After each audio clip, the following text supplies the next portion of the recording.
Good morning, everyone. All you beautiful souls. It's good to be here today. Good to be alive. I have a lot of gratitude today. Maybe not the drive in, but I think that's everybody. I have a pretty good drive. It's about 20 miles to work every day, and it's on a highway of death. I hate it. It's the worst. That's where I find my patience. It's where I find my calm. It's where I find my zen. Starts the day. Today, I think I'm going to start my story about Mexican prison. I've been thinking about it, and I think that it's something that I want to tell. And I think it's something that I want to tell now. It's a big story, and I don't want it to be too big. People get bored. It's too long.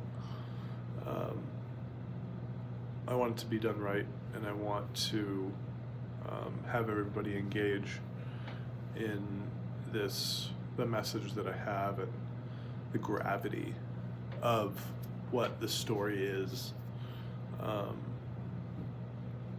So I think I'll just start. I think I'm gonna probably, by the way, I think I'm probably gonna do at least 3 pieces, maybe 4 pieces to this.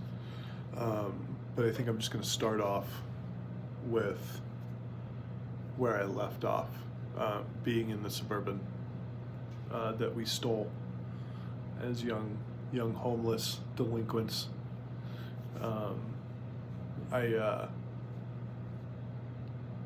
I remember we had in the Suburban there was a thing that had the directions of north, south, east, west, and we didn't have a map. We didn't have anything. We just wanted to go to Cancun. I said, just follow south. Just keep going south, guys. That we'll get there eventually. We're driving through a whole country, and their states are different. It's not like the United States. There's tolls at every crossing of states, and we had a Suburban full of stolen goods, PlayStations, watches, all kinds of crap. And those are the things that we kind of paid off the guards with, but I think the funniest, most valuable part, or not valuable, but the craziest part of this is when we actually got into Mexico.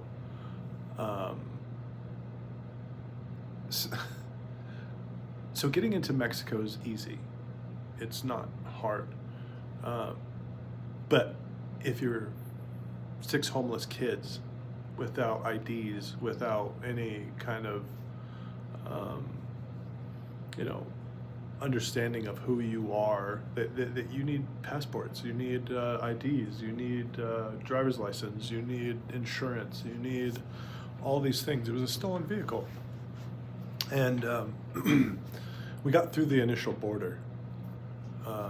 That was easy. But then you get to this place in Juarez where they stop you and they ask you for all your information. And we didn't get actually up to the thing, but we saw them asking people for their information. We're like, we can't do this. So what we did is we kind of just drove around looking for maybe like back roads or something. We found a back road. So we're just driving down this random dirt road, not knowing where it goes, not thinking. We finally hit a gate. It's a cattle guard. Anybody that knows what a cattle guard is, it's connected to a fence. It's a big thick steel, has about four different rings, or not rings, but 4 different pieces. It's thick. We rammed it with the Suburban, and got through, left it just broken, and we keep driving. finally we really can't see, and I think we were probably driving haphazardly. Anyway, we drive into a ditch. We're not getting out, so we kind of stay there for the night. You know, just hanging out. I think we had some booze and some drugs, and we were just being crazy. And then, you know, I personally, I wake up in the morning, and everybody's screaming and yelling and freaking out. And there's two Mexicans on horses with guns pointed at us.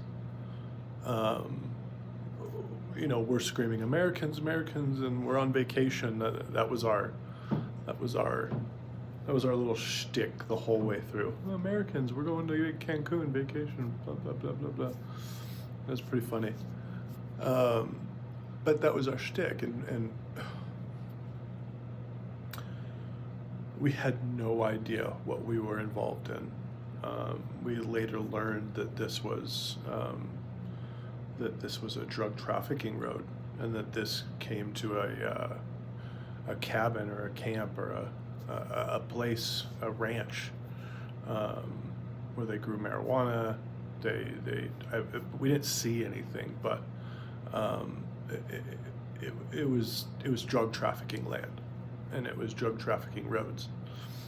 I think these gentlemen understood that we weren't police, that we weren't here to steal anything or harm anybody or do anything against them. I think we paid them like a PlayStation or some other things, and they fixed our tire. They towed our vehicle out of the ditch, and then they led us. I think there was a couple cars ahead of us, of them leading us through these drug trafficking roads past the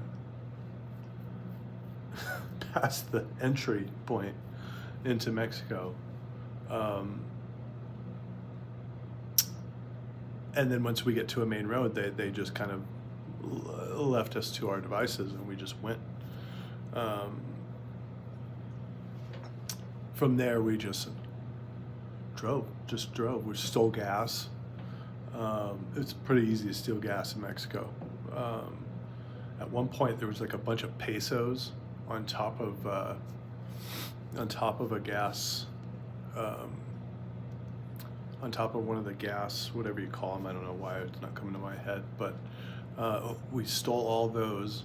They were somebody's, or I don't know why they were there, but I remember stealing them. And then we pumped our gas and we left and we stole it, and you know, nothing ever happened. Just driving, stopping in different towns, and you know, maybe stopping in the town where they're near an ocean, and just trying to have fun, and going to random places where the guards outside of like a Walmart or whatever their Walmart was. I don't remember. Everybody has like AK-47s. It was a culture shock. It was very interesting. The poverty. A lot of people's houses just didn't have roofs, and they would just have hammocks in the, because if you don't have a roof, I think you don't have to pay for rent. I don't know.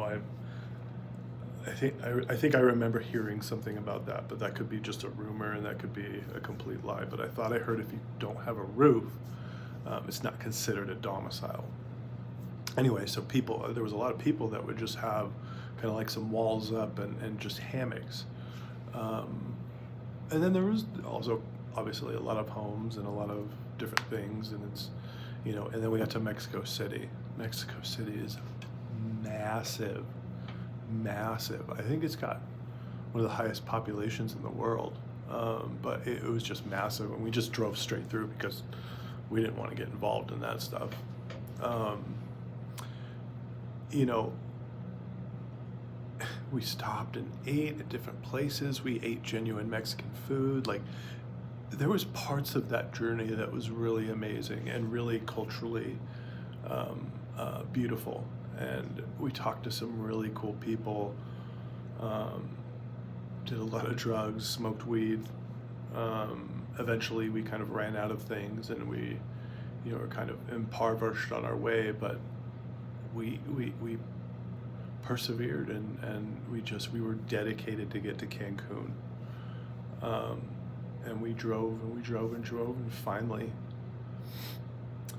we made it to Cancun. And I remember when we got to Cancun, we pulled up at this beach area, parked the car, and we all just went and jumped in the ocean. I remember falling asleep on the beach and getting a really, really, really, really bad sunburn. I mean, like the blisters boiled on my back. It was very painful. I remember that.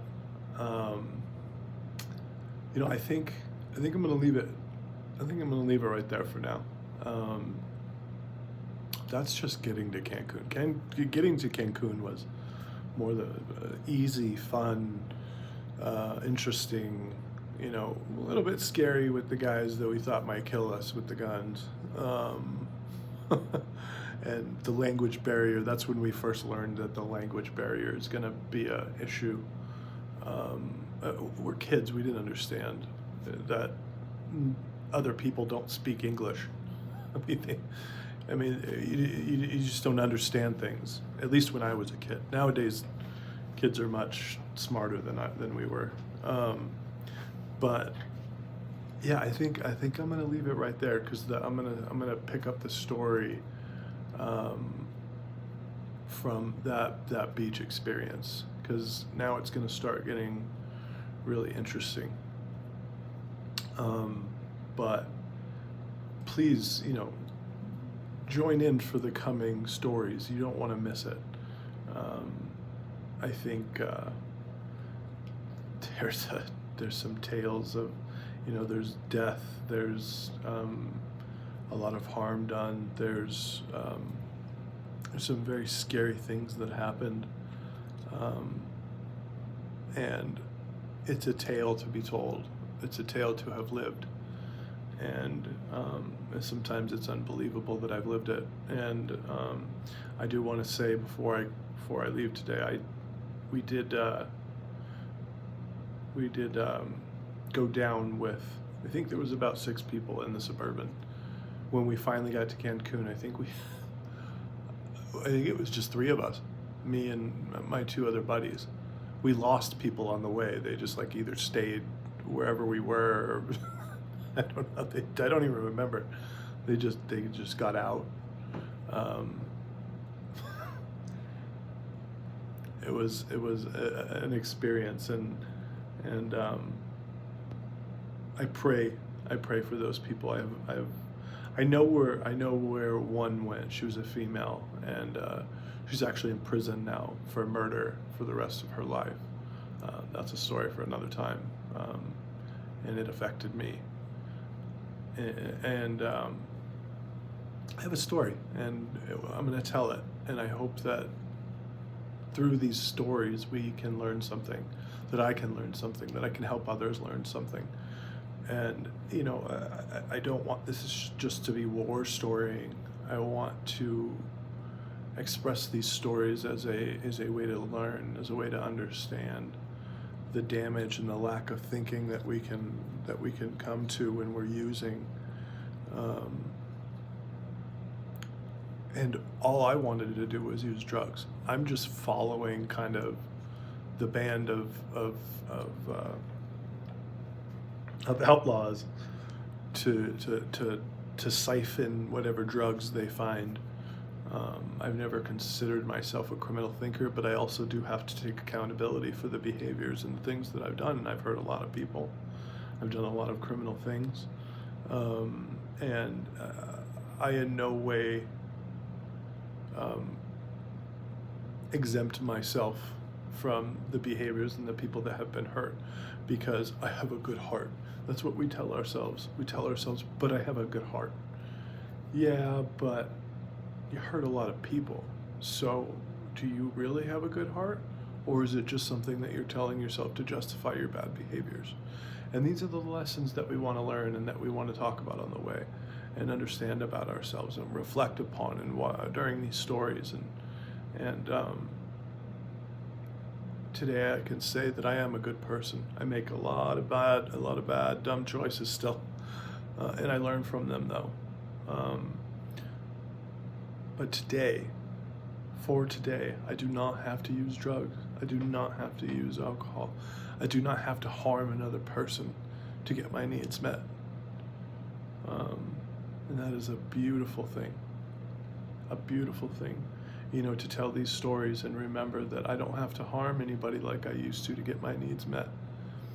I went from needing one thing to having this plethora of choices and ideas and needs and wants and things that I love and people that love me, and life gets so much more complicated, but it's not a bad thing. It's a beautiful thing. And yeah, thank you for joining me today, and I look forward to telling more of this story. Stick around. It gets a little crazy. Yeah, I love you all so much. You're in my heart, and please subscribe. I know I should probably start saying at the beginning, like and subscribe, talk with me, converse with me. Tell me you hate me. I don't care. Let's have a conversation. Subscribe so I can keep doing this. Yeah, I love you all. Have a beautiful day.